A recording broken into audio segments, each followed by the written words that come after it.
네, 2020년도가 밝아왔습니다. 이 새해 첫 주일에 나와서 예배하는 모든 분들에게 하나님의 은혜와 축복이 넘치기를 바랍니다. 자, 옆에 있는 분에게 올 한 해도 주님 안에서 믿음으로 사십시오. 네, 올해 우리 교회 표어는 무엇입니까? 세상을 이기는 교회. 어디를 이긴다고요? 세상을 이긴다. 이 세상을 어떻게 이길 수가 있을까? 이것은 우리의 힘과 능력으로 이길 수 있는 것이 아니고 하나님을 의지하는 믿음으로 이기게 될 줄로 믿습니다. 우리가 찬양하잖아요. 믿음이 이기네, 믿음이 이기네, 주 예수를 믿음이 온 세상 이기네. 여러분, 우리가 예수를 믿는 것은 단순히 세상에서 복을 받아서 형통하게 살기 위해서 믿는 것이 아닙니다. 지금보다 더 풍요롭고 나아지는 생존을 위해서 예수 믿는 것이 아니라는 것입니다. 그런데 오늘날 신앙 안에서도 현세적인 복이 강조되다 보니까 복음이 주는 참된 소망을 잃어버리고 살아가기가 쉽다라는 거죠. 물론 여러분, 인간적으로 세상에서 번영하고 잘 되는 거 좋아하지 않을 사람이 어디 있겠습니까? 우리 모두가 전부 다 원하는 삶이라는 거죠. 그런데 여러분, 성경을 보면 초점이 다르다라는 거예요. 누군가가 여러분들에게 예수를 믿어서 무엇이 달라졌습니까? 라고 묻는다면 여러분들은 무엇이라고 대답하시겠습니까? 예수 믿어서 범사도 잘 되고 복을 받아서 잘 살게 되었습니다. 예수 믿으니까 문제도 해결되고 어려움도 잘 극복하고 과거보다 풍성한 삶에 대해서 감사하는 마음으로 대부분 대답을 할 것입니다. 물론 이런 은혜와 축복이 우리에게 있었다라는 거죠. 그런데 예수 믿어서 우리에게 바뀐 것은 현세에서 잘 사는 삶이 아니고 우리에게 장차 있게 될 하늘에 대한 살아있는 소망을 말해야 된다는 거죠. 여러분, 우리가 확신하게 있게 말할 수 있는 하늘의 소망이 과연 우리 가운데 있습니까? 우리가 자칫하면 세상의 탐욕에 길들여진 믿음을 가지고 살아갈 수가 있다는 거죠. 신앙을 가지고 있다고 하면서도 하나님이 원하시는 것보다는 자기가 원하는 것을 추구하고 살아간다는 것이죠. 신앙이라는 것이 무엇입니까? 자신을 버리고 하나님을 쫓아가는 거죠. 내 생각보다는 하나님의 생각을 따르는 것인데 여전히 내 생각과 욕심을 관철하려고 한다는 것입니다. 그래서 믿는 사람들조차도 세상에 미련을 버리지 못하고 세상에서 기웃거리며 헛된 길로 나아가다가 결국은 세상에서 자기도 지키지 못하고 스스로 신앙마저도 변질되어지는 삶을 살아가는 모습들을 볼 수가 있습니다. 여러분, 우리가 하나님의 백성이라면 하나님의 백성들은 하나님의 방식대로 살아야 돼요. 다른 말로 이야기하면 신앙에 무언가 지조를 가지고 있어야 된다는 거예요. 그런데 세상은 우리들을 그냥 살도록 내버려 두지 않는다는 거죠. 물론 적당하게 세상에서 타협하고 살면 예수 믿어도 별로 힘들 것이 없어요. 그러나 신앙을 지키고 신앙 안에서 하나님의 말씀을 따라 살려고 해보십시오. 많은 고난이, 손해가, 어려움들이 동반되어진다는 것이죠. 그래서 많은 그리스도인들이 세상에서 손해보지 않고 큰 어려움을 피하기 위해서 자신의 신앙적인 결단을 유보한 채 소극적으로 살아가고 있다는 거죠. 그렇게 살다 보니까 점점 세상살이에 우리가 익숙해지는 거예요. 그래서 하나님의 백성다운 삶의 모습보다는 세상 사람들하고 결코 사는 모습이 다를 바가 없이 살아가고 있다는 거죠. 그러나 성경을 보면 하나님이 세우시고 쓰셨던 사람들 가운데 타협하지 않고 자신의 믿음을 지켰던 사람들이 많이 나옵니다. 우리가 송구영신 예배 때 보았던 다니엘의 세 친구 뿐만 아니라 오늘 본문에 나온 다니엘이라는 사람도 철저하게 자신의 신앙을 지킨 사람이라는 거죠. 우리들도 여러분, 어려운 상황을 만나면 우리가 어떻게 해야 되는지 신앙적인 답은 알고 있어요. 그러나 막상 현실 앞에서 우리들은 개인적인 고난을 만나고 불이익을 만나고 손해를 보게 될 때에 신앙적인 모습을 잃어버린 채 살아가기가 쉽다는 거죠. 그것이 연약한 우리들의 모습이라는 거죠.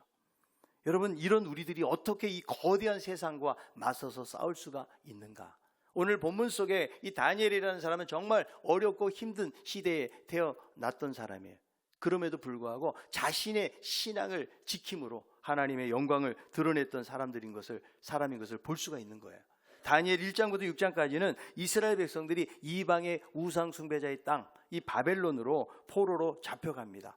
그런데 그 포로 생활, 암울한 포로 생활에도 다니엘과 같은 믿음의 사람들을 중심으로 해서 계속해서 하나님의 구원 역사가 이루어지고 있다는 사실을 우리에게 보여주고 있는 거예요.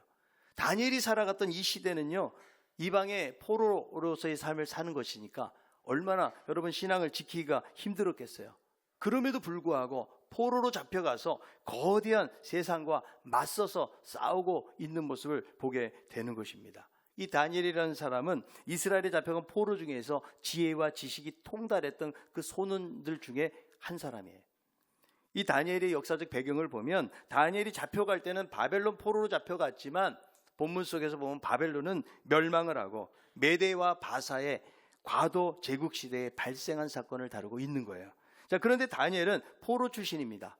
피정복국의 출신의 관료임에도 불구하고 이렇게 제국이 바뀌고 왕이 바뀌는 상황 속에서도 계속 인정을 받고 쓰임을 받고 있는 모습을 보게 되는데요. 보통 여러분 제국이 바뀌면 이전의 관리들은 숙청을 당하거나 혹은 어디로 유배를 가야 돼요.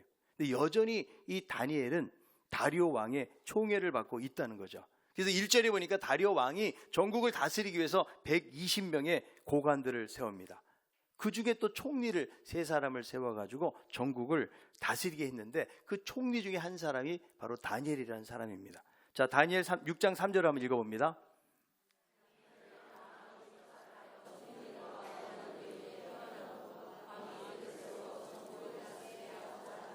자, 다니엘은 마음이 민첩해서 총리들이 3명이 있지만 그 중에서도 왕의 신임과 총애를 받게 됩니다.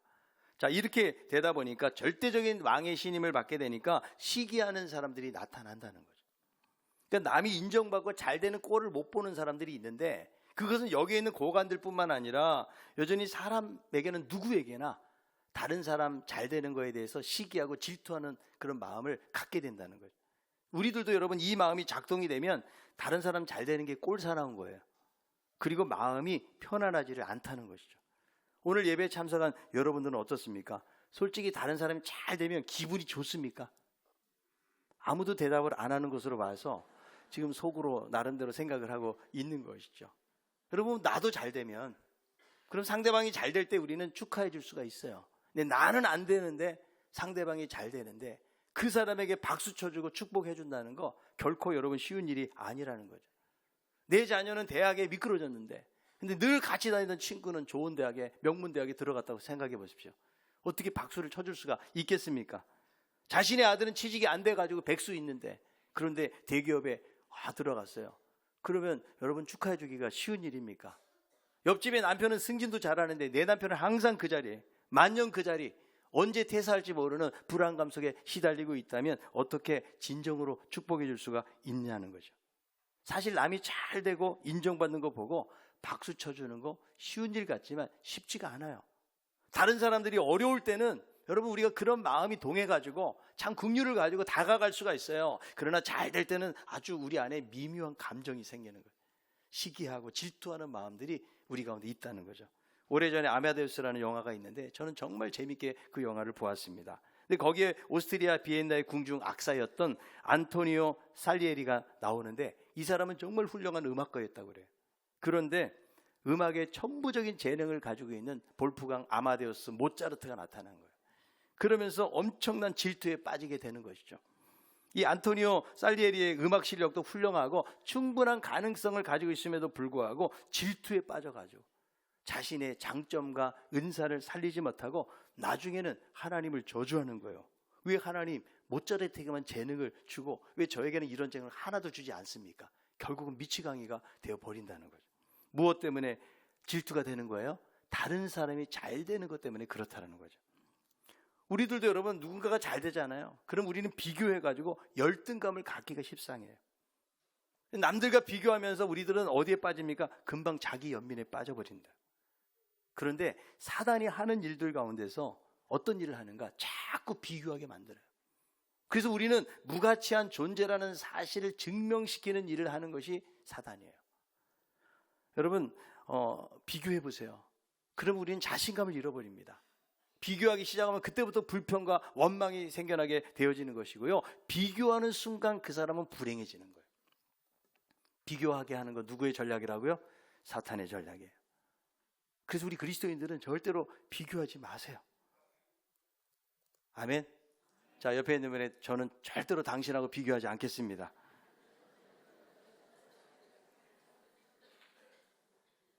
여러분, 우리 그리스도인들은 그냥 나만 잘 되고 우리 가정만 잘 되고 내 자녀만 잘 되고 이런 이기적인 생각을 버려야 돼요. 우리가 그리스도 안에서 한 형제라고 말씀해주고 있기 때문에 함께 기뻐하고 함께 좋아하고 함께 잘 돼야 돼요. 그래서 좀 힘들고 안 되는 사람이 있다면 내가 너무 잘 되는 거 나타내면 이 사람 피해의식을 가지고 있기 때문에 그것 때문에 상처를 받을 수가 있는 것이죠. 그 입장에서 좀 생각해주는 마음을 갖는 것이 참 중요한 거예요. 자, 옆에 있는 분에게 진심으로 저보다 잘 되기를 축복합니다. 근데 이런 거 말할 때는 인상을 좀 펴고 말했으면 좋겠는데 별로 안 펴지는 것 같아요. 자, 이 다니엘이 왕의 총애를 받으니까 다른 관료들이 가만히 있질 않습니다. 자, 6장 4절에 있는 말씀이에요. 이에 총리들과 고관들이 국사에 대하여 다니엘을 고발할 근거를 찾고자 하였으나 아무 근거, 아무 허물도 찾지 못하였으니 이는 그가 충성되어 아무 그릇됨도 없고 아무 허물도 없음이었더라. 지금 고소할 근거를 찾기 위해서 대적들이 온 힘을 기울이면서 지금 정치적인 모함이 진행이 되고 있는 것이죠. 그런데 오늘 이 말씀을 보면 다니엘이 얼마나 충성된 사람이었는지 아무런 틈도 허물도 없다는 거예요. 여러분, 너무나 대단한 거 아니에요? 여러분, 그런 말 하잖아요. 털어서 먼지 안 나는 사람이 어디 있냐고요. 우리나라도 정치인들 보면요, 아주 이미지 좋았던 정치인들이 청문회 잘못 갔다가 거기서 완전히 이미지가 깨지는 경우를 많이 보게 되는 것이죠. 이 다니엘은 정말 성실한 사람이고 대적들이 볼 때도 허물이나 그릇됨을 찾을 수가 없다. 여기서 이 충성된다는 말은 진실되거나 확고부동한 상태를 나타내는 어원에서 온 단어를 쓰고 있는데요, 순수하고 진실하다.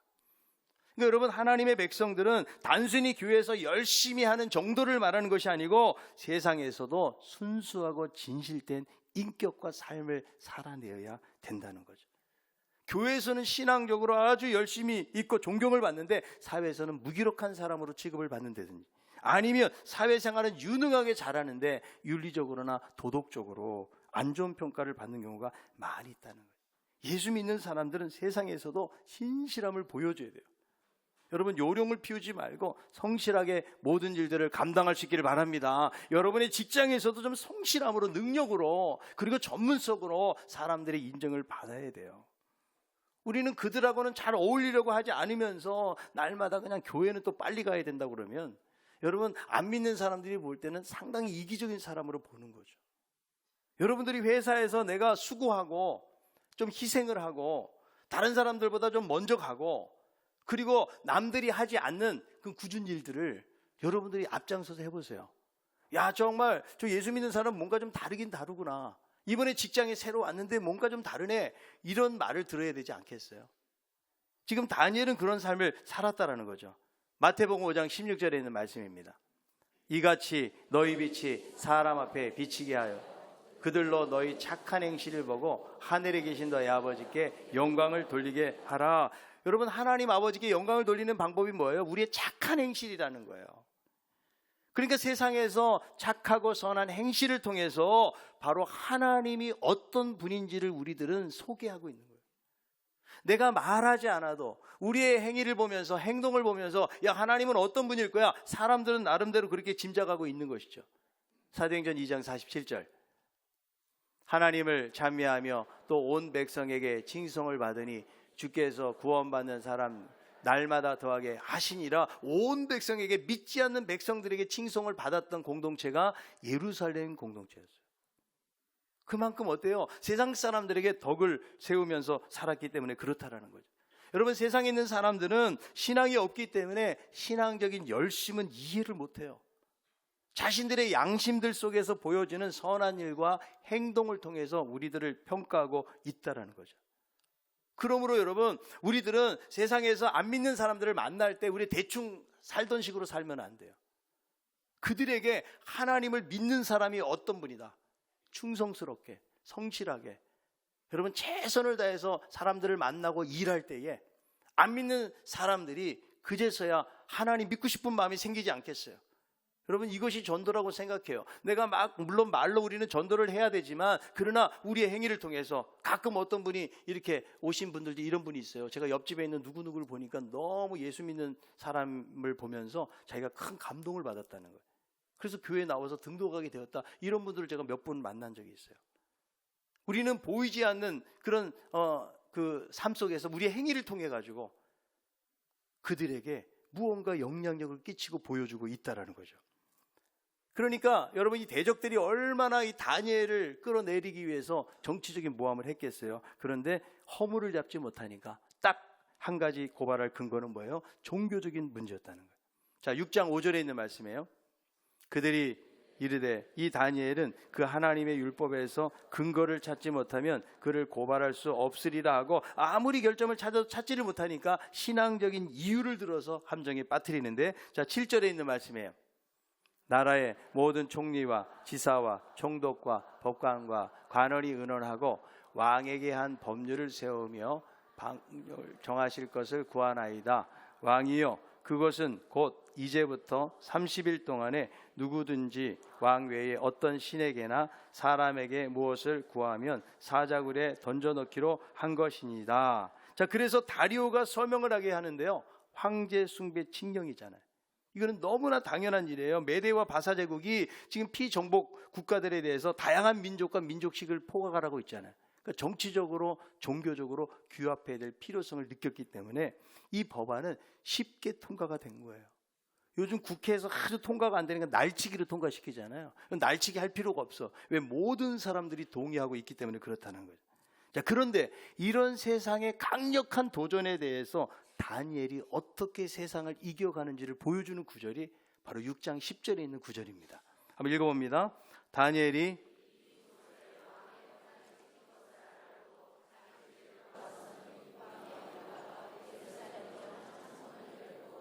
전에 하던 그의 하나님께 감사하였다. 여러분, 세상을 이기는 비결이 무엇인가? 그것은 바로 기도예요. 그 기도가 어떤 기도예요? 자기가 기도하면 사자굴에 들어갈 줄을 알고도 하는 기도니까 자기의 생명을 불사하는, 자기의 생명을 아끼지 않고 목숨 거는 그런 기도를 지금 하고 있다는 거죠. 여러분, 자기가 기도하면 사자굴에 들어가는데 다니엘을 보면 너무나 태연해 보입니다. 그리고 자기의 기도하는 방식을 감추려 하거나 숨기지도 않고 날마다 하던 대로 하고 있다는 거예요. 여러분, 한 달 동안 그런 방식으로 안 했다고 갑자기 문제가 생기는 거 아니잖아요. 한 달만 지나면 원수들의 모함에서 벗어날 수가 있어요. 그런데 전에 하던 대로, 이 다니엘의 기도 습관은 기도할 때마다 윗방에 올라가가지고 예루살렘을 향해서 문을 열고 기도하는 거, 하루에 3번씩이나. 그러니까 여러분, 지나가는 대적들이 그 기도하는 모습을 보겠어요? 안 보겠어요? 여전히 이것을 고집하고 있다는. 다니엘은 자기의 신앙적 습관을 바꾸고 있지 않다라는 거예요. 여러분, 기도를 하는데 안 보이는 데서 조용히 기도한다고 하나님이 안 들으시겠어요? 여러분, 이렇게 기도하는 것은 절대적인 원칙이 아니라는 거예요. 그동안 그런데 자기가 지켜왔던 기도 습관을 포기하지 않는 거예요. 무엇을 보여주는 거예요? 그 자체가 절대적인 원칙은 아니라고 할지라도 그만큼 세상과 타협하지 않는다는 거예요. 하나님 앞에 목숨 걸고 하나님을 의지하면서 기도하고 있다라는 사실, 그것이 결국 세상을 이기는 것이라고 성경이 우리에게 보여주는 거예요.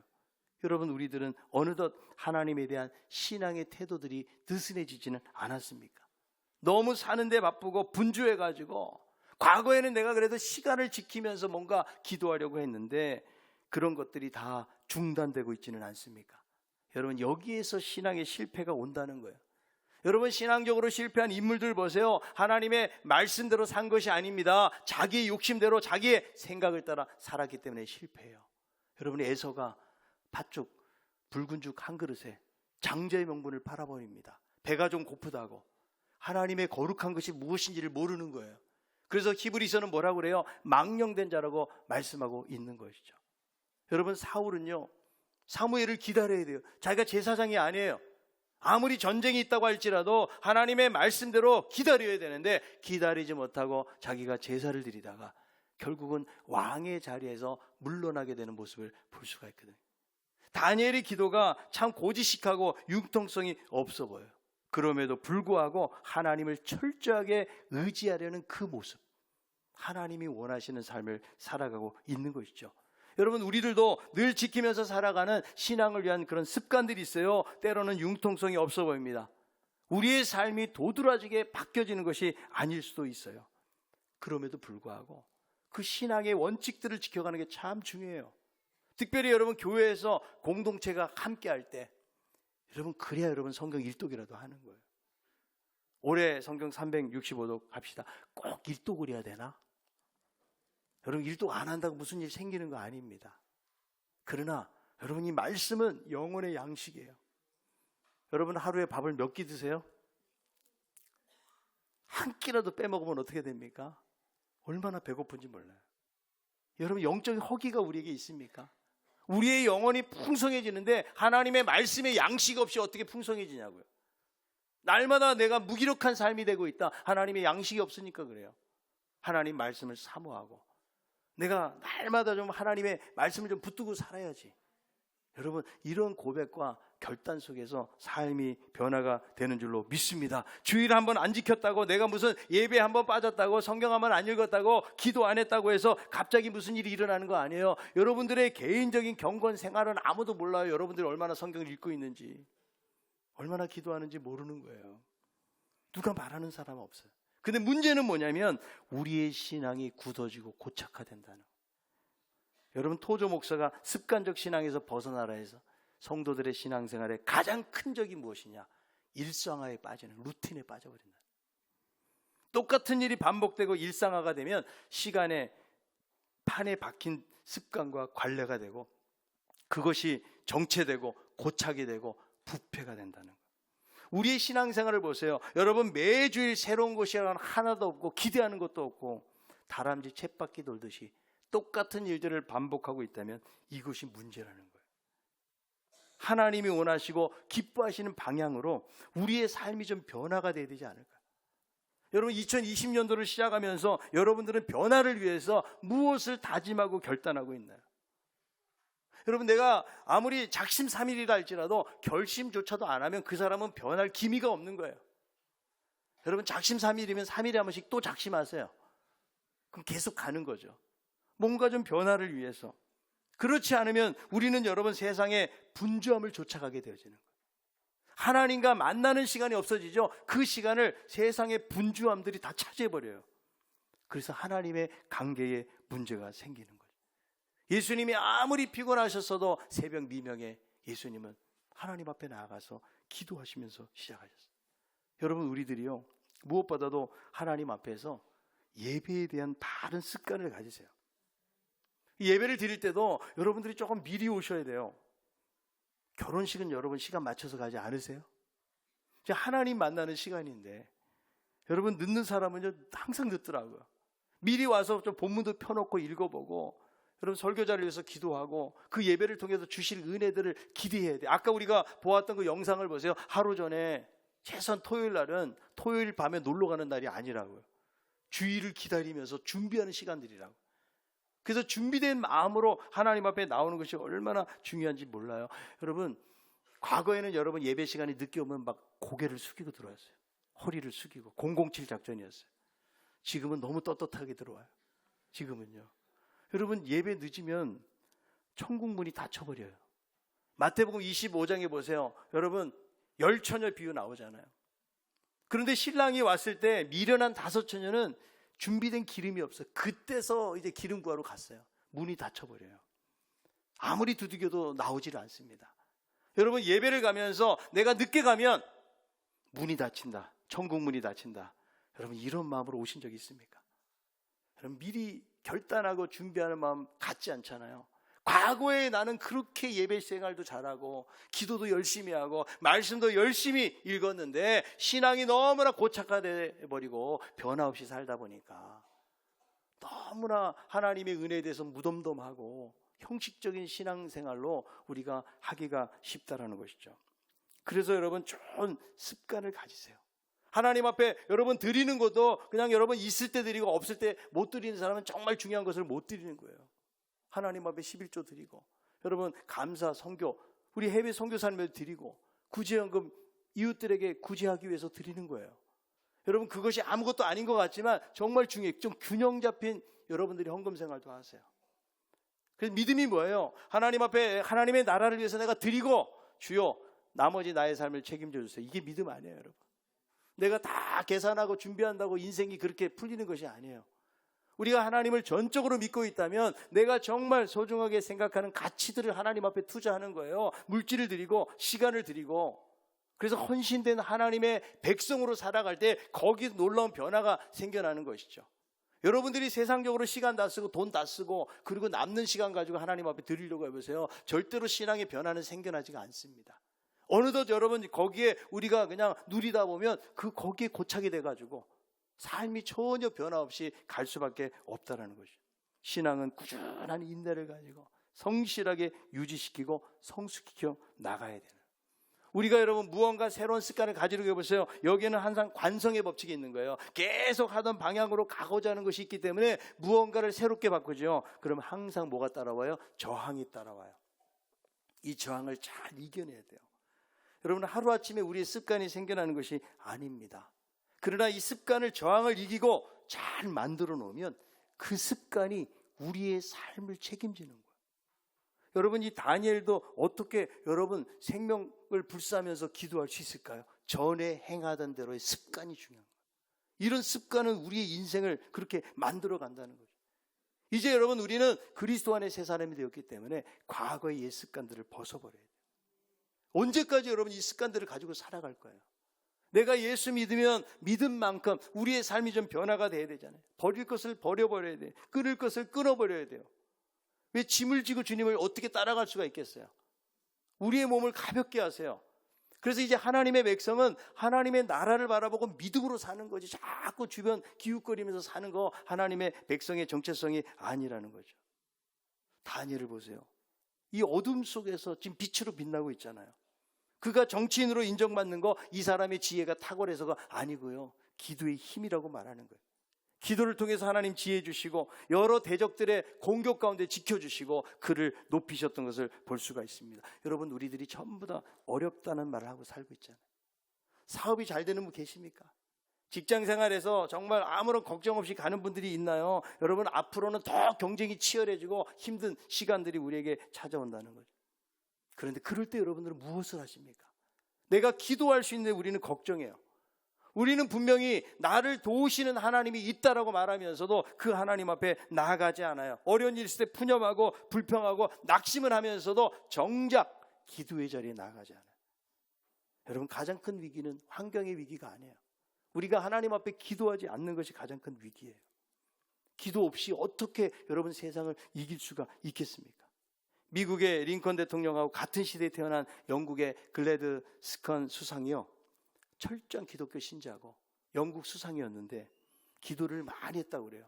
이 사람이 이렇게 말합니다. 기도 없이도 기쁜 일이 생기면 기뻐할 일이 아니며 기도 없이 행복하다면 진정한 행복이 아니며 기도 없이도 돈을 번 것을 참으로 번 것이 아니며 기도 없이 자녀가 공부 잘하는 거 좋아할 일이 아니며 기도 없이 집안이 평안한 것이 참된 평안이 아니며 기도 없이 건강하게 사는 것은 자랑할 말이 할 일이 못 되며 기도 없이도 모든 일이 잘 풀리는 거 좋아할 일이 못 되고 기도 없이 잘 되는 것은 좋아할 일이 아니며 기도 없이 많은 이익을 얻는 것은 참 이익이 아니며 기도 없이 살아갈 수 있다고 큰소리 치지 말자. 모든 것이 기도를 통해서. 다니엘이 세상을 이길 수 있는 비결이 다른 것이 아니라는 거예요. 하나님을 의지하는 믿음. 여러분 성경이 우리에게 무엇을 보여줘요? 다니엘이라는 사람이 이렇게 위대한 삶을 살았다. 이 사람에 대한 모범을 우리에게 보여주는 것이 아니고 그 배후에는 역사하시는 하나님이 계셨다. 이 암울한 포로 시대에 살아가면서도 끝까지 하나님을 붙들고 기도하고 나아갔던 이 한 사람을 통해서 하나님의 구원의 역사가 이루어짐을 우리에게 보여주는 것 아니겠어요? 여러분 이 시대는 너무나 어둡지 않습니까? 우리는 이 어두운 시대를 살아가면서 하나님의 지혜를 구하고 하나님을 붙들지 않으면 우리는 여전히 세상 사람들과 똑같이 걱정하고 염려하고 불안해하고 그들이 걷는 삶의 걸음들을 우리는 걸으면서 살아갈 수밖에 없어요. 성경은 우리는 다른 사람들이라는 거예요. 우리의 정체성은 하늘에 있고 하늘의 시민권을 가진 사람이고 하늘 소망을 가지고 살 사람이지 이 땅에서 모든 것 결판을 보고 여기서 내가 형통하고 잘 되기 위한 삶이 우리 그리스도인의 목적이 아니라는 거예요. 여러분 하나님의 영광을 위해서 하나님이 우리를 쓰시기를 원하십니다. 여러분 어떤 어려움 속에 있으십니까? 환경을 여러분 원망하지 마세요. 불평하지 마십시오. 앞으로도 계속해서 이런 어려운 일들이 오는 거예요. 그럴 때마다 여러분들이 기도의 무릎으로 하나님 앞에 나아가시고, 여러분들이 가지고 있는 신앙의 습관들을 버리지 마세요. 우리가 하나님을 의지하면 하나님이 시험 중에도 피할 길을 주실 줄로 믿습니다. 여러분, 하나님을 의지하면 하나님이 인도하시고 행하시는 거예요. 우리가 기도할 때 하나님이 일하시는 거예요. 내가 아무리 뛰어다니고 지혜롭게 일하는 것 같지만 하나님이 일하셔야 문제가 해결되고 하나님의 인도하심을 받는 거 아니겠어요? 여러분, 우리 가운데 기도 못할 사람은 한 사람도 없어요. 하나님 아버지라도 부르고, 하나님 도와주세요. 하나님, 제가 제 능력으로 어떻게 세상을 이깁니까?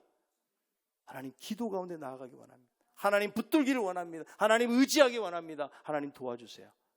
여러분, 이것이 우리가 나아갈 길이에요. 여러분, 환경 어렵다고 절대 불평하지 마세요. 어려운 환경일수록 하나님 우리로 하여금 기도의 자리에 나오기를 원하시는 거예요. 하나님을 의지하기를 원하시는 것, 오히려 우리의 풍요로운 삶이요 하나님 앞에 나아가는 것을 막고 있어요. 여러분, 여러 함정들이 있고 삶의 어려움이 올 때마다 하나님이 나와 함께 하심을 믿고 그분을 더 의지하고 기도하면서 나아가면 분명히 하나님은 우리를 통해서 자신의 영광을 드러내 보이실 줄로 믿습니다. 여러분, 다니엘이 붙잡았던 신앙의 좋은 습관들, 여러분 잃어버렸던 것들을 다시 한번 회복하고 2020년도를 시작하면서 하나님 앞에 새롭게 결단하고 하나님을 의지함으로 세상을 이기는 그런 믿음으로 살아갈 수 있기를 바랍니다.